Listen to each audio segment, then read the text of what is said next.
morning, friends. Welcome back to math time. Woo woo! I know, we're so excited about math these days, right? Yes, because it's all about the time and it's all about reading graphs, and we like both those things. So, first things first, let's start practicing some of our time. What time is it?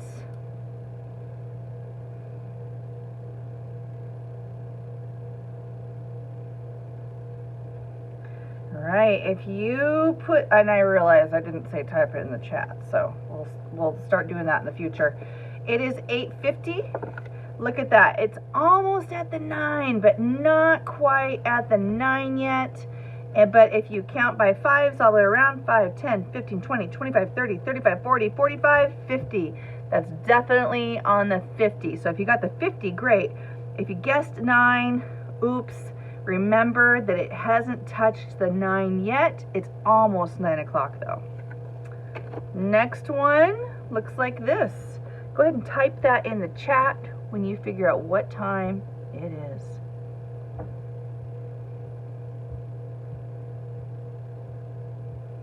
All right, let's check it and see. I'm noticing that whoops. Oh my goodness, they're upside down, you guys, so. Hold on just a second. Clearly I'm not as prepared as I think I am, huh? Alright, so if we count by fives, 5, 10, 15, and is it past the 5 yet? Is it at the 3, or is it just a touch past that 4? Yeah, it's just past that 4, which means it's 4:15, my friends. Okay, last one. And I picked a different one than you saw the answer for, so be prepared to turn those brains on. Oh my goodness. This one looks a lot like this one, doesn't it? That one was 4:15, hint, hint. Go ahead and type in the chat when you figure this out. All right, how did you know it was 6:15, not 7:15? Who can tell me that?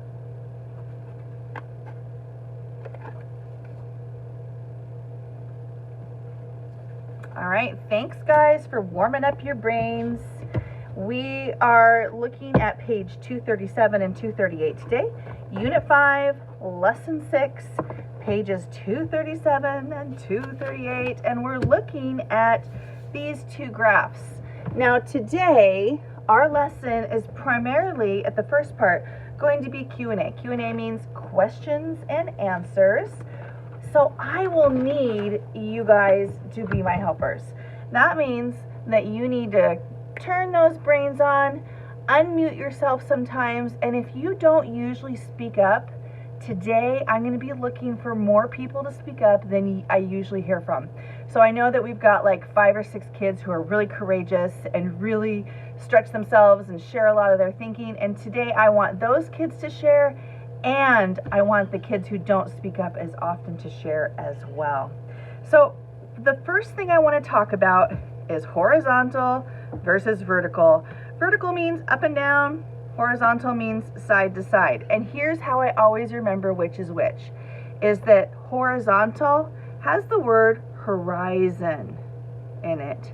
The horizon, when you're like at the beach and you look out and you see the edge of the water, and sometimes you see the sun coming up over it like that as the sun is setting or something. This line right here is the horizon. Horizon goes across, and I always think of that. Like, you guys, I'm almost 50 years old, and I almost think of that every single time. That's what makes me remember that horizontal means horizon, which means going across like the water. Interesting fact, the curvature of the earth is about 6 miles until you see the horizon, which I've always think is just kind of cool to know. If there wasn't curvature to the earth, you would just continue to see land or water going on forever. But when you've got that surface of water, it's about 6 miles before you can't see continued water past that. Vertical means up and down. I remember like some basketball player talking about how it's like a ladder. But to me, I was like, I don't get to remember that. So what I always remember is horizontal is the flat one and vertical is the opposite. And so the opposite means up and down. All right, we are looking at two different bits of information here. We've got coins in my collection. We've got flowers in my garden. So we're gonna start out right here, and this is the part where I'm gonna need all of my friends to share their thinking. So if I don't hear from you, I might call on you, because this is part of the assignment, is just responding to the questions here. Okay, so here it says United States, Canada, Mexico, Japan, India. If you want to, right now you can take a moment and write your totals at the end of each of these.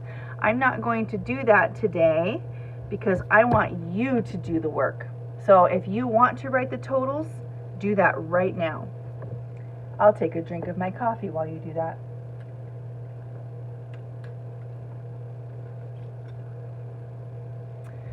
Let me know if you need more time. And if not, we're going to go ahead and move on, and I'm going to start asking questions about these. How many coins from the United States do I have? Who can tell me how they figured that out?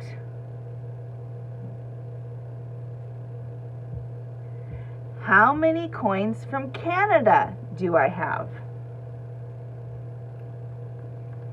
At this point, if you didn't already put those numbers next to each end of the bar, I'm going to ask you to go ahead and do that. That was kind of a trick question earlier, because really smart people who have great strategies for reading graphs, they automatically just go ahead and put the number at the end, because it tells them quickly without having to count it every time. So go ahead and do that right now if you have not already done that. All right, so now let's go ahead and look at flowers in my garden. Okay, so what should be the first thing that we do? Yeah, we're going to go ahead and write the total at the end of each one.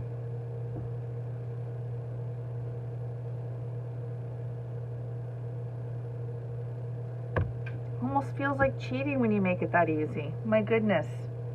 Okay, so now I want to ask you this question. How are these two graphs different?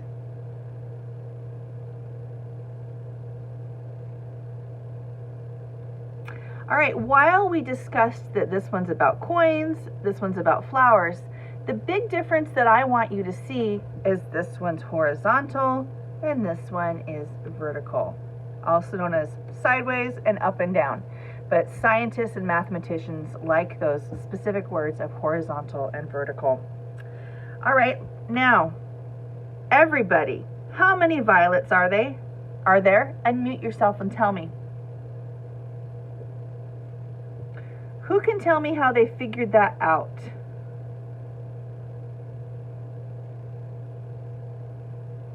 All right, next question. Who can ask a comparison question about the graph? So I will give you an example. How many more violets are there than tulips? So I know that there are 2 more violets than tulips. Who else can ask me a comparison question that asks more or less?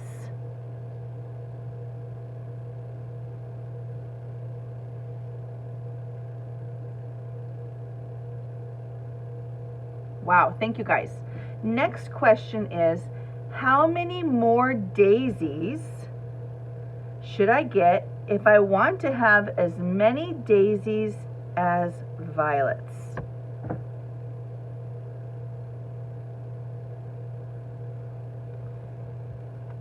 Okay, next question. How many roses and lilies are there altogether in my garden?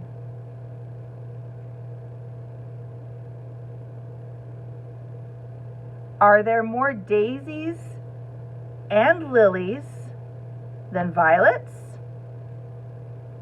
Type it in the chat, yes or no.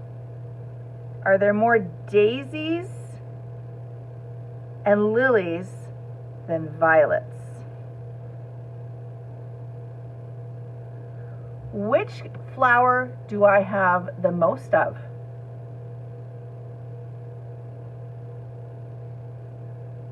Which flower do I have the least of? Are there any that are the same?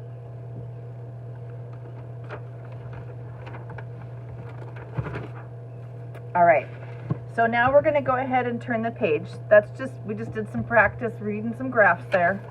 No big deal. And here we have, wait, what is this? A horizontal or vertical graph? Which one is this? Everybody? All right, and this says use the horizontal bar graph. And we just said that's the awards we earned one with Hal, Jory, Carrie, and Pat. And it says write an is greater than statement. So the number of is greater than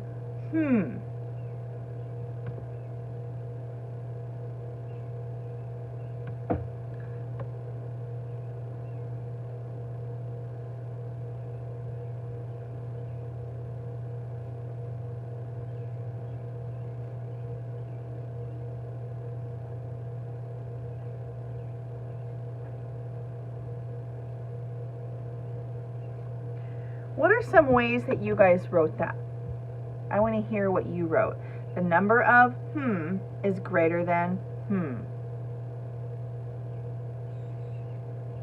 Yeah, we could have the number of Hal's awards are greater than Jory's.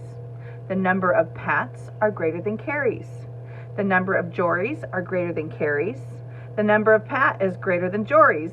The number of Hal is greater than Carrie's. The number of Hal is greater than Pat's. So there are so many different options to say the number of blank is greater than blank.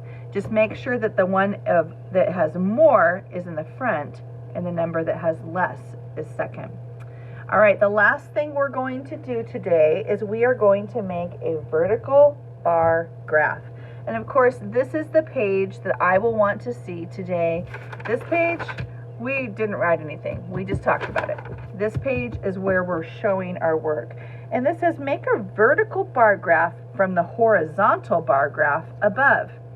So the first thing we're going to do is we're going to put 0 at the bottom. This bottom line means nothing. You got nothing. The next one is 1 and so on. So go ahead and number that.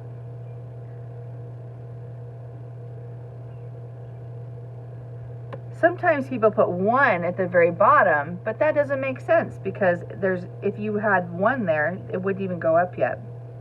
After you finish writing the numbers, go ahead and write the people in there. I'm going to start at the top and go across.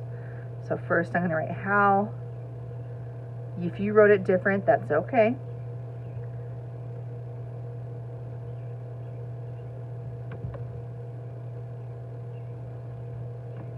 All right, and then what I like to do when I'm translating the data is this one is 9 for Hal. I'm going to go up here to 9, and I'm going to put a line.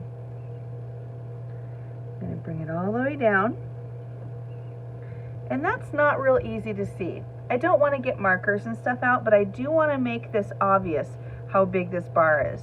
And so here is how I do that. This is called cross-hatching. What I'm going to do is just put some lines in there. And just doing this would be enough, doing these little diagonal lines. But I'm actually going to go across the other way. And do you see how that changes how much easier that is to see? So it just kind of makes it look a little more clear where your vertical bar graph is. Go ahead and finish this whole graph up. Take a picture of this page and share it with me on Seesaw. So you're going to finish Jory, Carrie, and Pat on your own. Thank you for being courageous thinkers and sharing your thinking today, my friends.